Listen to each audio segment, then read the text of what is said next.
Hi friends, എല്ലാവർക്കും റാന്നിക്കാൻ മച്ചാൻ്റെ പുതിയൊരു വീഡിയോയിലേക്ക് വീണ്ടും സ്വാഗതം.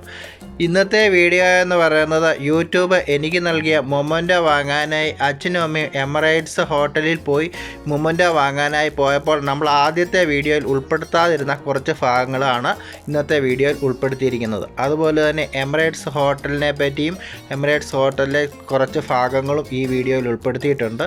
പിന്നെ ഫസ്റ്റ് വീഡിയോയിൽ നമ്മൾ അവിടെ നടന്ന പ്രോഗ്രാംസ് ഒന്നും ഉൾപ്പെടുത്താനായിട്ട് സാധിച്ചില്ല. അതുകൊണ്ട് ആ പ്രോഗ്രാംസും എല്ലാമാണ് ഈ വീഡിയോയിൽ ഉൾപ്പെടുത്തിയിരിക്കുന്നത്. അതുപോലെ തന്നെ കുറച്ച് ആൾക്കാർ മൊമൻറ്റോ മേടിക്കുന്നതും എല്ലാം നമ്മൾ ഇതിനകത്ത് ഉൾപ്പെടുത്തിയിട്ടുണ്ട്. പിന്നെ അതുപോലെ തന്നെ ഈ മൊമൻറ്റോ വാങ്ങുന്നതിന് മുമ്പായി ചെറിയൊരു പ്രസംഗം അമ്മ പ്രസംഗിച്ചതിന് ശേഷമാണ് ഒരു പാട്ട് പാടിയത്, അതും ഇതിനകത്ത് ഉൾപ്പെടുത്തിയിട്ടുണ്ട്. വീഡിയോ ഒട്ടും സ്കിപ്പ് ചെയ്യാതെ മുഴുവനായി കാണുക. വീഡിയോ ഇഷ്ടമായാൽ ലൈക്ക് ചെയ്യാനും ഷെയർ ചെയ്യാനും വീഡിയോ പറ്റിയുള്ള നിങ്ങളുടെ അഭിപ്രായം കമൻസിലൂടെ രേഖപ്പെടുത്താനും മറക്കരുത്. പട്ടാമ്പിക്കും പെരിന്തൽമണ്ണയ്ക്കും ഇടയ്ക്കുള്ള സ്ഥലമായ പുലംതോളിലാണ് എമിറേറ്റ് റിസോർട്ട് സ്ഥിതി ചെയ്യുന്നത്. വളരെ മനോഹരമായ ഒരു റിസോർട്ട് തന്നെയാണ്. നമുക്ക് ഇവിടെ പോയി കഴിഞ്ഞാൽ 1-2 ദിവസം സ്പെൻഡ് ചെയ്ത് നമുക്ക് ഇവിടെ ആസ്വദിക്കാൻ പറ്റുന്ന നല്ല രീതിയിലുള്ള ഒരു റിസോർട്ടാണ്. അതുപോലെ തന്നെ വലിയ കോൺഫറൻസ് ഹാളും എല്ലാം ഉണ്ട്. ഈ റിസോർട്ടിനോട് ചേർന്ന് തന്നെ പുഴയുണ്ട്. അതുകൊണ്ട് തന്നെ പുഴയിലിറങ്ങാനും മീൻ ചൂണ്ടയിട്ട് പിടിക്കാനും ഉള്ള എല്ലാ സൗകര്യങ്ങളും ഇവിടെ ഉണ്ട്. ഇനി നമുക്ക് റിസോർട്ടിൻ്റെ അകത്തെ കുറച്ച് വിശേഷങ്ങൾ നോക്കാം. രാത്രിയിലൊക്കെ നല്ല വൈബാണ് ലൈറ്റൊക്കെ ഇട്ട് കഴിഞ്ഞാൽ. ഫാമിലിയായിട്ട് വന്നാൽ താമസിക്കാനും അതുപോലെ തന്നെ ഗ്രൂപ്പായിട്ട് വന്ന് താമസിക്കാനും എല്ലാം പറ്റിയ ഒരു റിസോർട്ട് തന്നെയാണ്. അതുപോലെ തന്നെ വലിയ മീറ്റിങ്ങുകളൊക്കെ നടത്തിയാലും അതിനുള്ള ഫെസിലിറ്റി എല്ലാം ഇവിടെ ഉണ്ട്. അതുപോലെ തന്നെ കുട്ടികളെയും കൊണ്ട് പോകുകയാണെങ്കിൽ കുട്ടികൾക്ക് കളിക്കാനുള്ള സ്വിമ്മിംഗ് പൂള് എല്ലാം ഇവിടെ ഉണ്ട്. സ്വിമ്മിംഗ് പൂളിൽ ഇറങ്ങി കുട്ടികൾക്ക് കളിച്ചു കഴിഞ്ഞാൽ കുട്ടികൾക്ക് വളരെയധികം സന്തോഷമാണ്. അതുപോലെ വലിയവർക്ക് ഇറങ്ങാം, പക്ഷേങ്കിൽ സ്വിമ്മിംഗ് സൂട്ട് കൊണ്ടുപോകണമെന്ന് മാത്രമേ ഉള്ളൂ. സ്വിമ്മിംഗ് സൂട്ടില്ലാതെ ഇതിനകത്ത് ഇറക്കുകയില്ല. നമ്മുടെ ഈ യൂട്യൂബിൻ്റെ മൊമൻറ്റോ പ്രോഗ്രാമിന് എത്തിച്ചേർന്ന യൂട്യൂബർമാരുടെ മക്കൾ ഒത്തിരി പേര് ഇതിനകത്ത് ഇറങ്ങി അവർ ഇതിനകത്ത് കുറേ നേരം സ്പെൻഡ് ചെയ്യാൻ സാധിച്ചു. പിന്നെ ദൂരെയുള്ളവരൊക്കെ അധികം നേരം നിൽക്കാതെ അവർ വേഗം തന്നെ തിരിച്ചു പോയി. കാരണം പ്രോഗ്രാം തീർന്നപ്പോൾ തന്നെ 6:30 ആയിരുന്നു.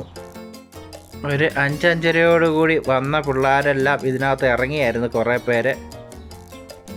എൻ്റെ അച്ഛനും അമ്മയും 5:30 വരെയാണ് അവിടെ നിന്നത്. 5:30 കഴിഞ്ഞപ്പോഴത്തേക്കിന് അവർ തിരിച്ചു പോയിരുന്നു. കാരണം അവർക്കുള്ള ട്രെയിൻ മിസ്സാകാതിരിക്കാനായിട്ടാണ് അവർ പെട്ടെന്ന് തന്നെ തിരിച്ചു പോരുന്നത്. വൈകിട്ട് 7 മണിക്കായിരുന്നു അവർക്കുള്ള ട്രെയിൻ. ഈ പ്രോഗ്രാം എല്ലാം കാണിക്കുന്നത് ഇവിടെ വന്ന യൂട്യൂബർമാരുടെ മക്കളാണ്. ഇവിടെ വന്ന യൂട്യൂബർമാരെല്ലാം ഫാമിലിയായിട്ടാണ് വന്നത്. ഒരുമാതിരിപ്പെട്ടവരെല്ലാം അവരുടെ കൂടെ മക്കളും ഉണ്ടായിരുന്നു. മക്കൾക്കെല്ലാം വലിയ സന്തോഷമായിരുന്നു. കാരണം സ്റ്റേജിനകത്ത് പ്രോഗ്രാം അവതരിപ്പിക്കാനും മറ്റുമായിട്ട് നല്ല അവസരങ്ങളായിരുന്നു. അതുപോലെ തന്നെ പ്രോഗ്രാം അവതരിപ്പിച്ച എല്ലാ കുട്ടികൾക്കും ചെറിയ രീതിയിലുള്ള ഒരു സമ്മാനം കൊടുക്കാനായിട്ട് ഇതിൻ്റെ സംഘാടകർ ശ്രദ്ധിച്ചു. അത് വലിയ ഒരു കാര്യം തന്നെയാണ്, വലിയ പ്രോത്സാഹനമാണ് കുട്ടികൾക്ക്.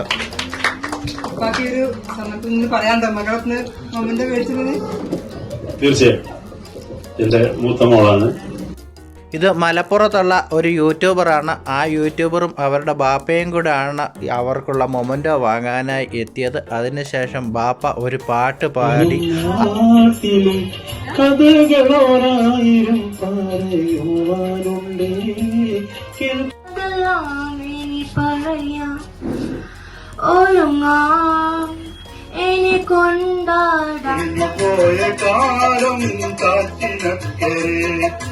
ഒഴിഞ്ഞു പോയ രാഗം കടലിനക്കരെ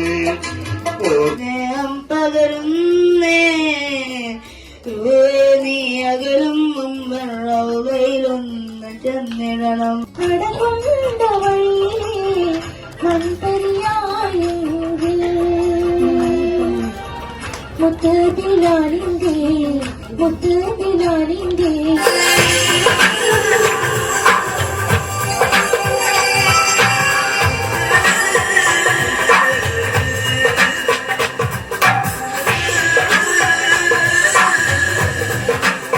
എല്ലാവർക്കും മൊമൻറ്റോ നൽകാനായി എത്തിയത് അവിടുത്തെ RTO വെഹിക്കിളാണ്. വെഹിക്കിള് സമ്മാനദാനം നൽകുന്നതിന് മുമ്പായിട്ട് ഒരു അടിപൊളി ഒരു പ്രസംഗ ക്ലാസ് തന്നെയാണ് അവിടെ നടത്തിയത്. അത് എല്ലാവർക്കും വളരെ യൂസ്ഫുള്ളായ ഒന്ന് തന്നെയായിരുന്നു. പാലക്കാട് വെച്ച് നടന്ന സംഭവമാണ്. 2017 പാലക്കാട് വെച്ച് നടന്ന സംഭവത്തിൽ ഒരു ഡോക്ടർ മരിച്ചു. ആ ഭാഗത്ത് ആ ഡോക്ടറുടെ കുടുംബത്തിൽ 2020 ഒക്ടോബർ മാസത്തിൽ ഒറ്റപ്പാലം കോടതി 1,90,00,000 രൂപ നഷ്ടപരിഹാരം വിധിച്ചു. ആര് കൊടുക്കാൻ വിധിച്ചു? റാണിക്കാരൻ മച്ചാരുടെ അമ്മയും അച്ഛനും പാട്ട് വേണം നമുക്ക് സ്റ്റേജിലേക്ക്.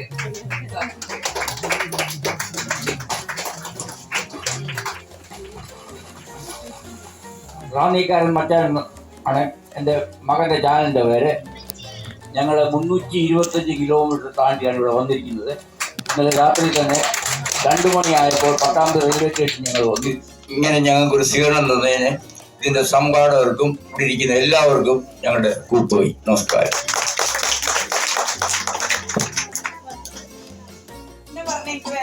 വരാൻ പറ്റണില്ല, ഭയങ്കര ബുദ്ധിമുട്ടാണ്. അപ്പൊ ഞാൻ ഫാമിലിയിലാണെന്ന് ചോദിച്ചു നോക്കട്ടെ, ആരും വരുന്നു തോന്നുന്നില്ല. ഇങ്ങനെ ഒരു കാര്യമാകുമ്പോ കുറെ ദൂരെ തന്നെ വരും തോന്നുന്നില്ല. ഞാൻ ഭയങ്കര സന്തോഷത്തിലാണ് വിളിച്ചത്. അമ്മയും അച്ഛനും വരാന്ന് പറഞ്ഞിട്ടുണ്ട്. ഞാൻ പാട്ടൊക്കെ പാടുന്നു പറഞ്ഞ അമ്മ നല്ല സന്തോഷത്തിലാണ്. ഞാൻ പ്രതീക്ഷിച്ചിട്ടേ ഇല്ല. ആ ഒരു സന്തോഷത്തിന് യൂട്യൂബിൻ്റെ മൊമൻറ്റോ വാങ്ങാനായി ഇത്രയും കഷ്ടപ്പെട്ട് ഇത്രയും ദൂരം ചെന്നതിൻ്റെ ഇതായിട്ട് ഇതിൻ്റെ സംഘാടകർ ഒരു പൊന്നാട അണിയിച്ചു അപ്പനെയും അമ്മയും.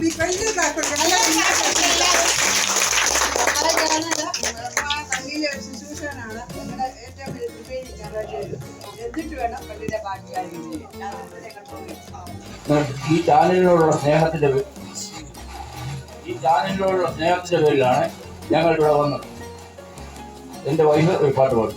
റാണിക്കാരൻ മച്ചാനെന്നാണ് അവന്റെ പേര്. ഒരു ദിവസം ഞാൻ വീട്ടിലില്ല, ഫുഡുണ്ടാക്കാനായിട്ട് ഒരു ചേന വരച്ചോണ്ട് വന്നു. പക്ഷെ അതൊക്കെ വന്ന് എന്നെ ഒന്ന് സോപ്പിട്ടു. അപ്പോഴേ എനിക്കത് എന്തെങ്കിലും ഒരു കാര്യം സാധിക്കാതെ ആമക്കൾ അമ്മ പെമ്മക്കളൊക്കെ വരത്തില്ല, അവർ അപ്പന്മാരാണ്. അപ്പൊ എനിക്ക് മനസ്സിലായത് എന്തോ ഒരു കോളപ്പിക്കാണ്. അപ്പൊ ഞാൻ എന്തായിരുന്ന ഒരു കാര്യം എന്റെ അമ്മ കാണാൻ എന്നോട് ഇതിലെന്തോ എടുക്കാനാണ്. ഞാൻ പറഞ്ഞു ചേന കുടിക്കണം, തണ്ട് തോരനും വെക്കണം. അപ്പൊ ഫോൺ ഇങ്ങനെ മറച്ചു വിട്ടിരുന്നു, എനിക്ക് അറിയത്തില്ല. അപ്പൊ എന്നോട് ഇന്ന് സുന്ദരിയായിട്ടുണ്ടല്ലോ എന്ന് പറഞ്ഞു. എന്ന് പറഞ്ഞിട്ട് എന്നോട് ഇതിലെന്തോ എടുക്കും, ഞാൻ തോരൻ വെക്കാനാന്ന് പറഞ്ഞു. 2 കല്ലിനെ വീട്ടിൽ ആ ചേനത്തെ എങ്ങനെല്ലാം ചെയ്യാമോ അതെല്ലാം എന്നെ കൂടെ ചെയ്യും. തോരൻ വെച്ച് കഴിഞ്ഞാൽ എല്ലാം കണ്ടത് നിങ്ങളോട് അമ്മക്കുട്ടി ഇവിടെ നോക്കാൻ പറഞ്ഞു. എന്റെ പേര് അമ്മക്കുട്ടി. എന്നിട്ട് അത്ര കെട്ടാസം നോക്കുന്നത് മൊത്തം വേറെയായിരുന്നു. അങ്ങനെയാണ് അവന്റെ ഒരു കാര്യം. അപ്പൊ ഇന്നലെ വിളിച്ചിട്ട് പറഞ്ഞു, പിന്നെ എനിക്ക് കൊള്ളം പറയാമല്ലോ, ഇവിടെ അത് പറയാമെന്ന് പറഞ്ഞു. ഫോണിനകത്ത് ഇപ്പൊ നമുക്ക് അറിവില്ല, ഒരാഴ്ച കൊണ്ട് തന്നെ ഒരാൾ പഠിപ്പിക്കുക. ഇന്നലെ എന്നോട് എന്തെങ്കിലും നടക്കും. ഞാൻ പറഞ്ഞു മോനെ, ദൈവം വഴി തന്നിട്ടുണ്ട്, ആരെങ്കിലും കാണുന്നു, എനിക്ക് എല്ലാം കിട്ടിയാൽ പോരാ. അങ്ങനെ പറഞ്ഞു മോളോട് പറഞ്ഞുകൊണ്ടിരിക്കുമ്പോഴാണ് വന്ന്. എന്നിട്ട് എന്നോട് പറഞ്ഞു സുർമേന്ന് പറയുന്ന ഒരാളുണ്ട്. ആ തിരിച്ചവർ കപ്പൽ കയറി മലനാടു നോക്കി പുറപ്പെട്ടാറേ. ഒത്തുതിരിച്ചവർ കപ്പൽ കയറി മലനാടു നോക്കി പുറപ്പെട്ടാറേ. കൃത്യം 1 മണി ആയപ്പോഴേക്കും തന്നെ എല്ലാവരും ഫുഡ് കഴിക്കാനായിട്ട് പോയി. ഫുഡ് അവിടെ തന്നെ റെഡി ആയിട്ടുണ്ടായിരുന്നു. 1 മണി മുതൽ 2 മണി വരെ ഫുഡിനുള്ള ബ്രേക്കായിരുന്നു. ബിരിയാണിയും അതുപോലെ തന്നെ നെയ്ച്ചോറുമായിരുന്നു ഫുഡിലുണ്ടായിരുന്നത്. ഇപ്പോൾ നിങ്ങൾ കണ്ടുകൊണ്ടിരിക്കുന്നത് മൊമെൻറ്റം ഏറ്റുവാങ്ങിയ വളരെ കുറച്ച് ആൾക്കാരുടെ ഫോട്ടോസ് മാത്രമാണ് ഞാൻ ഇതിനകത്ത് ഉൾപ്പെടുത്തിയിരിക്കുന്നത്. കാരണം എല്ലാവരുടെയും കൂടെ ഉൾപ്പെടുത്തുക എന്ന് പറഞ്ഞു കഴിഞ്ഞാൽ അത് പോസിബിൾ അല്ല. അതുകൊണ്ട് സെലക്റ്റീവായ കുറച്ച് ആൾക്കാരുടെ മാത്രമാണ് ഇതിനകത്ത് ഉൾപ്പെടുത്തിയിട്ടുള്ളത്. എന്തായാലും ഇതിൻ്റെ സംഘാടകരോടുള്ള പ്രത്യേക നന്ദി അറിയിക്കുന്നു. കാരണം ഇത് പുതിയ യൂട്യൂബർമാർക്ക് ഒരു പ്രചോദനവും അതുപോലെ തന്നെ മുന്നോട്ടുള്ള ഒരു ആത്മവിശ്വാസവും നൽകുന്ന ഒരു പ്രോഗ്രാം തന്നെയാണ്. ഈ പരിപാടിയിൽ പങ്കെടുക്കാൻ പോയതിൽ വളരെയധികം സന്തോഷമുണ്ടെന്ന് അപ്പനും അമ്മയും പറഞ്ഞു. ഈ ഒരു പരിപാടിയിൽ എത്തിയവർക്ക് എല്ലാം അറിയാം. വളരെ ദൂരത്തു നിന്നും ഒത്തിരി ആൾക്കാർ അവിടെ എത്തിയിരുന്നു.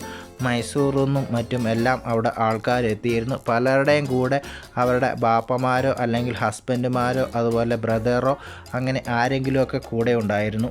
അപ്പോൾ ഇന്നത്തെ വീഡിയോ ഇത്രയേ ഉള്ളൂ. വീഡിയോ ഇവിടെ വൈൻഡപ്പ് ചെയ്യുന്നു. വീഡിയോ എല്ലാവർക്കും ഇഷ്ടമായി എന്ന് കരുതുന്നു. വീഡിയോ ഇഷ്ടമായ ലൈക്ക് ചെയ്യാനും ഷെയർ ചെയ്യാനും വീഡിയോയെ പറ്റിയുള്ള നിങ്ങളുടെ അഭിപ്രായം കമൻസിലൂടെ രേഖപ്പെടുത്താൻ മറക്കരുത്. അതുപോലെ നിങ്ങൾ ആദ്യമായിട്ടാണ് എൻ്റെ വീഡിയോ കാണുന്നതെങ്കിൽ എൻ്റെ ചാനൽ മറക്കാതെ ഇപ്പോൾ തന്നെ സബ്സ്ക്രൈബ് ചെയ്യുക. അതോടൊപ്പം സൈഡിലുള്ള ബെൽ ബട്ടൺ പ്രസ് ചെയ്ത് ഓൾ എന്ന് എനേബിൾ ചെയ്യുക. അപ്പോൾ ഞാൻ അപ്ലോഡ് ചെയ്യുന്ന പുതിയ വീഡിയോയുടെ നോട്ടിഫിക്കേഷൻ ഉടൻ തന്നെ നിങ്ങൾക്ക് ലഭിക്കുന്ന വ്യത്യസ്തവും ഇൻട്രസ്റ്റിയായ മറ്റൊരു പുത്തൻ പുതിയ വീഡിയോയുമായി ഉടൻ തന്നെ കാണാം. അതുവരെ എല്ലാവർക്കും ബൈ.